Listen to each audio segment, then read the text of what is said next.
வணக்கம் ஓவியா. நிச்சயமாக கோவை மாவட்டம் வால்பாறை பகுதியில் வடகிழக்கு பருவமழை தீவிரமடைந்த நிலையில் இன்று அக்காமலை கிராஸ் ஹில்ஸ் பகுதியில் கனமழை பெய்ததால் கருமலை பகுதியில் உள்ள ஆற்றின் திடீரென வெள்ளப்பெருக்கு ஏற்பட்டது. இந்நிலையில் கருமலை பகுதியைச் சேர்ந்த சீதாலட்சுமி என்பவர் தன்னுடைய மகள் பிந்துவை துணி துவைப்பதற்காக ஆற்றுக்கு அழைத்துச் சென்றுள்ளனர். அப்பொழுது எதிர்பாராத விதமாக காற்று வெள்ள அவர்களை சூழ்ந்து கொண்டது. இதில் தாய் மகள் இருவரும் தத்தளித்து கூச்சலிட்டுள்ளனர். அப்பொழுது அங்குள்ள அன்னை வேளாங்கண்ணி மாதா கோயிலின் மாதாந்திர ஆராதனை கூட்டத்திற்காக வந்திருந்த பக்தர்கள் தண்ணீரில் தத்தளித்து தாய் மகளை கண்டு கூச்சமிட்டுள்ளனர். உடனடியாக அப்பகுதியில் உள்ள இளைஞர்கள் கயிறு கட்டி நீண்ட போராட்டத்திற்கு பிறகு ஆற்றிலிருந்து தாயையும் குழந்தையும் காப்பாற்றினர். இதனால் அங்கு பெரும் பரபரப்பு நிலவியது. உடனடியாக வால்பாறை தீயணைப்புத் துறையினருக்கு தெரிவிக்கப்பட்டது.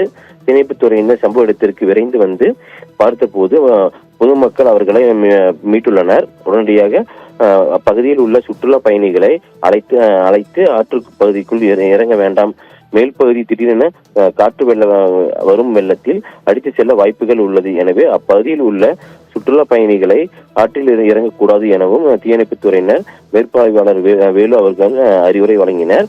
மேலும் அப்பகுதியில் ஆற்றில் துணி துவைப்பதற்கோ கால்நடைகளை மேய்ப்பதற்கோ அனுமதிக்க கூடாது எனவும் தீயணைப்புத் துறையினர் எச்சரிக்கை செய்துள்ளனர். நல்வாய்ப்பாக உயிர் சேதம் மீட்கப்பட்ட இளைஞர்களை பொதுமக்கள் நன்றி தெரிவித்து பாராட்டியுள்ளனர். ஓவியா, தங்களுடைய கூடுதல் விவரங்களுக்கு நன்றி நந்தகுமார்.